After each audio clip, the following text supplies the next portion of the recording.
Hello guys, welcome and જય બાલાજી. ગુંદર પાક બનાવવાનો છે આપણે, એટલે પહેલાં બધી સામગ્રી તૈયાર કરી છે. બરાબર છે, આવી રીતે જો. હવે ગુંદ હોય ને એને રાત્રે તમારે ભૂકો કરી અને ગરમ ઘી કરી ઠારી એમાં પલાળી આખી રાત રાખવાનો. પછી સવારે જો આ લોયામાં ઘી મૂક્યું, એની અંદર મેં ગોળ નાખ્યો છે. ગોળ ઓગળે એટલે રાત્રે જે ગુંદ પલાળ્યો હતો તે અંદર એડ કરવાનો છે અને સરસ રીતે હલાવી લેવાનું છે. આવી રીતે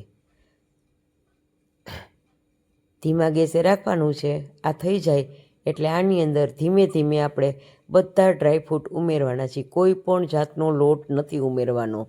જો આ નાખ્યો કાજુનો ભૂકો, ત્યાર પછી નાખવાનો છે બદામનો ભૂકો, પછી નાખવાનું છે ટોપરાનું ખમણ અંદર. હવે ગેસ બંધ કરી દેવાનો છે. થોડો સૂંઠનો ભૂકો મેં ઉમેર્યો છે. બધું પ્રોપર મિક્સ કરી અને માવો જરૂર હોય તો ખમણવાનો, તમે નહીં એડ કરો તો પણ સરસ ગુંદર પાક બનશે.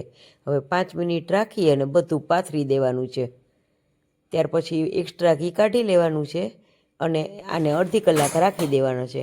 અડધી કલાક થાય અને એમ થાય સેટ થઈ ગયો છે, ત્યાર પછી એમાં પીસીસ કરવાના છે.